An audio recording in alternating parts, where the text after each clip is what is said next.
तुम समर्थ हो, हम तो कुछ कर नहीं सकते। वो अंदर से दुखी, फिर तुम्हारी सामर्थ्य काम नहीं करेगी, मिट्टी में मिला देगी। ऐसा नहीं कि आप जो कर रहे हैं कोई देख नहीं रहा, कोई हिसाब किताब नहीं, जो कर रहे हैं अवश्य में भोक्तव्यम, बहुत सावधान।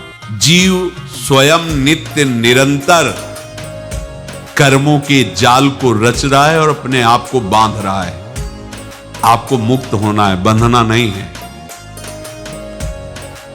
जीव का जन्म कर्मों के अनुबंध से होता है, कर्मों के बंधन से होता है, और उसको अपना ऋण चुकाना होता है। कर्मानुबंध ये बहुत सूक्ष्म विषय है। जैसे आप जिस परिवार में जन्म लिए हैं तो उस परिवार के लोगों से आपका ऋण है, इसलिए उसी परिवार में आप आए हैं। और ऋणानुबंध, उसको बिना चुकाए या बिना वसूल किए आप वहां से जाएंगे नहीं। आपको लेना है तो वसूल करना है, और देना है तो चुकाना है। ये पूर्व के जन्मों से निश्चित किया गया है।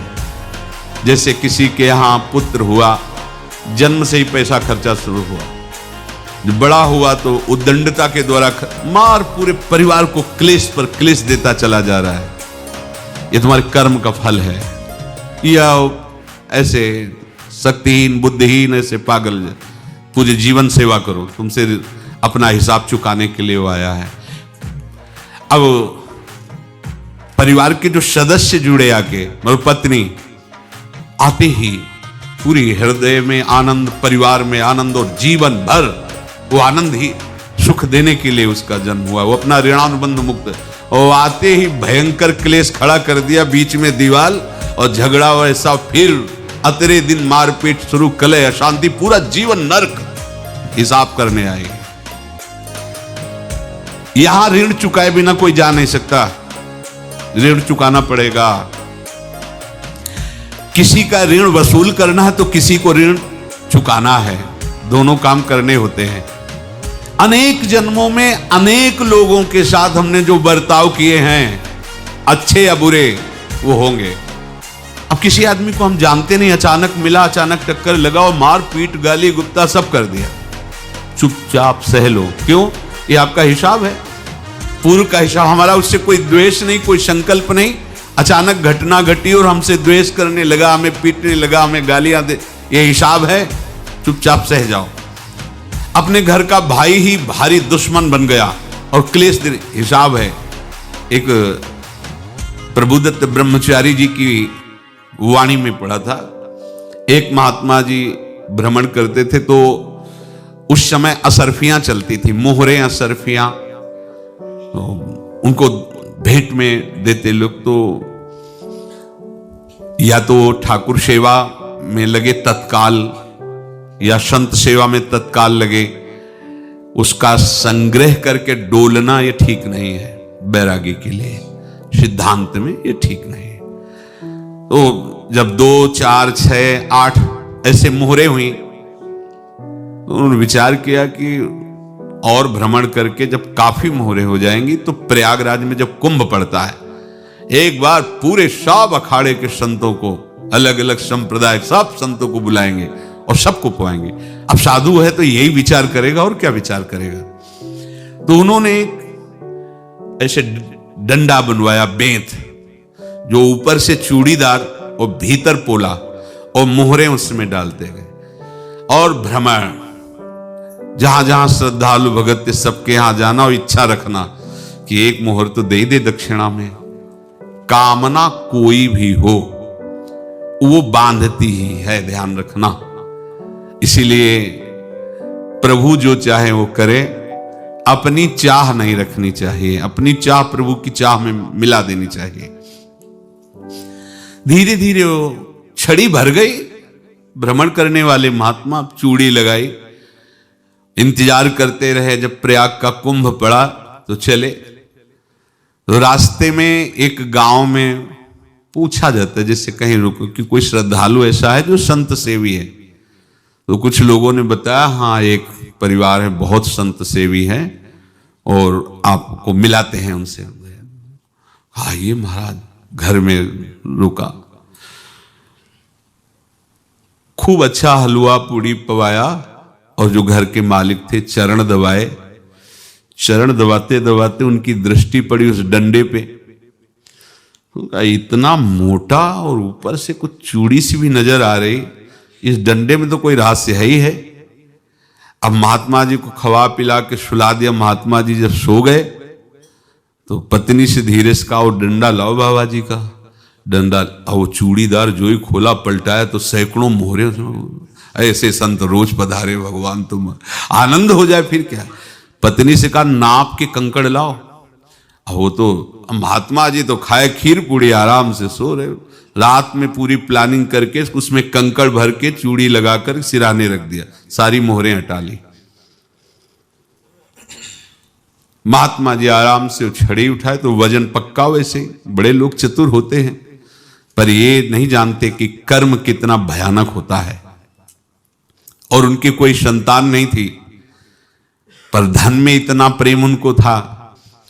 बहुत सावधान। साधु महात्माओं के पास जो अर्थ है, गृहस्थी अगर आता वहीं से है, पर अगर उसको जोर जबरदस्ती या किसी छल कपट से, तो वो उसका विनाश ही करता है। आज तक का प्रमाण है। अब उनको ये भाव पता नहीं होगा, या पता होगा तो लोभ के कारण वो उसको मान नहीं पाए होंगे। महात्मा जी गए प्रयाग में, किसी अखाड़े पर रुके और वहां प्रार्थना की कि कल जो है संपूर्ण अखाड़ों का निमंत्रण किया जाए और सब संतों को भोग पवाया जाए और उनको दक्षिणा भी दी जाए। महंत ने सोचा कि बहुत बड़ा है तो उत्सव है, क्योंकि प्रयाग में कितने हजारों संत महात्मा सब। तो उनका महाराज बोरों इसमें चीनी और टीनों घी लगेगा, सब व्यवस्था। बोले आप मंगाइए, एक एक हिसाब हम करेंगे, हमारे पास सब व्यवस्था है। बोले कुछ तो पहले दे दो, वो इकट्ठे देंगे हम। उनको था कि अगर हम छड़ी खोला और दो चार मोहरे दी, किसी को पता लग गया तो गड़बड़ हो सकती। बोले हम भंडारे के समय आखिरी में सब कुछ आपको दे देंगे। ठीक है। वो अपने पास से पैसे लगाकर खूब जितना सामग्री सब लाए, लाखों की, और सब संतों को निमंत्रण कर दिया। संत जन निमंत्रित हो गए, भंडारा बन रहा है। तब वहां के महंत है और उनका देखो भंडारा भी बन रहा है, संतों को निमंत्रण। अब आप अर्थ की व्यवस्था कीजिए, क्योंकि इतनी बड़ी हमारी सामर्थ्य नहीं थी जितना हमने किसी तरह हमने व्यवस्था की। अब मुझे अर्थ चाहिए, तभी आगे की व्यवस्था बढ़ेगी। संतों को दक्षिणा देंगे और जिनसे अर्थ लिया उनको दे। देखो रसोई बन गई है सब। उनका अच्छा तुम्हें विश्वास नहीं तो ये अभी चूड़ी खोली, उनको तो था ना कि मोहरे हैं कंकड़। तो जैसे कितना उनको सदमा लगा होगा, हजारों संतों का निमंत्रण, रसोई बन, मतलब संत हो के छल कपट। तो उनका महाराज आपने तो हमारा नाश कर दिया, जो महंत थे। अब बताओ रसोई बन गई, संत निमंत्रित हो गए और आप ये कंकड़ दिखा रहे हैं हमको। आपने तो हमें बर्बाद कर दिया, हमारी इतनी सामर्थ्य नहीं थी, आप पहले बता देते। संत होकर ऐसा छल कपट। अब वो बोले तो क्या बोले, क्योंकि उनको पता था कि मोहरे हैं इसमें। अंदर से उनका चिंतन गया उसी सेठ के पास, अच्छा ऐसा धोखा हमारे साथ किया, भोगोगे तुम। ये जो निकलता है ना भोगोगे, ये अकाट्य होता है।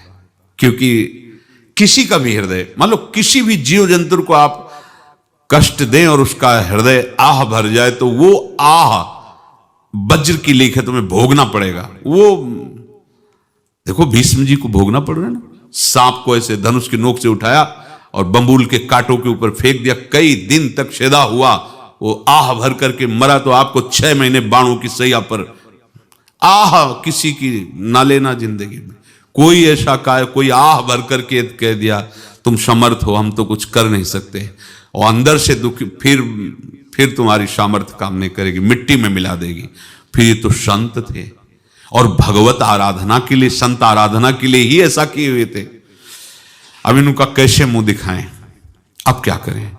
सुबह संत जन आएंगे, सबके बीच में हमारी कि देखो इन्होंने, अब क्या करें।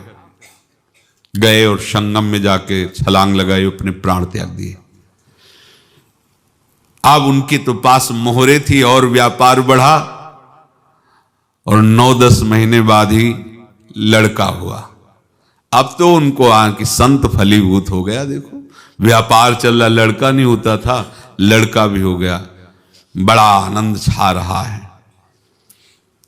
जब से वो प्रकट हुए और धन की वृद्धि शुरू हो गई, पढ़ाई लिखाई में उनके खर्चा हुआ सब, बस बीमारी शुरू हो गई उनके शरीर में, अब उसमें पैसा जाना शुरू हुआ।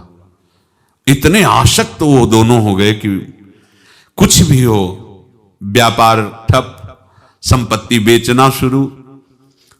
तो उन्होंने कहा कि बेटा मैं क्या कर सकता हूं तुम्हारे लिए? बोले हमारी अंतिम इच्छा है प्रयाग चलो, और जितने प्रयाग में संत महात्मा सबको एक बार भंडारा करवाओ, हमारी इच्छा अंतिम है, क्योंकि अंतिम यही इच्छा थी। बोले अब ज्यादा संपत्ति तो नहीं रह गई, तो बोले घर बेच दो, मेरे लिए ही तो है, बेच दो, मुझे लगता मैं बचूंगा नहीं, पर मेरी अंतिम इच्छा पूर्ण कर दो। घर बेच दिया, जेवर बेच दी, वहां गए, जब संत सेवा की तो बोले मुझे संगम तक ले चलो। संगम तक ले गए और बोले समझे तुम चुराए थे और हमने उसको छीना है, कुछ नहीं रह गया तेरे पास कुछ, अब केवल ममता और आसक्ति में जलकर मर और नरक प्राप्त कर। मैं वही महात्मा हूं जिसकी तूने मोहरे ली थी, शरीर छोड़ दिया। महात्मा को जन्म लेना पड़ा और इनको दुर्गति भोगनी पड़ी। ऋणानुबंध होश में, ऐसा नहीं कि आप जो कर रहे हैं कोई देख नहीं रहा, कोई हिसाब किताब नहीं, जो कर रहे हैं अवश्य में भोक्तव्यम, बहुत सावधान।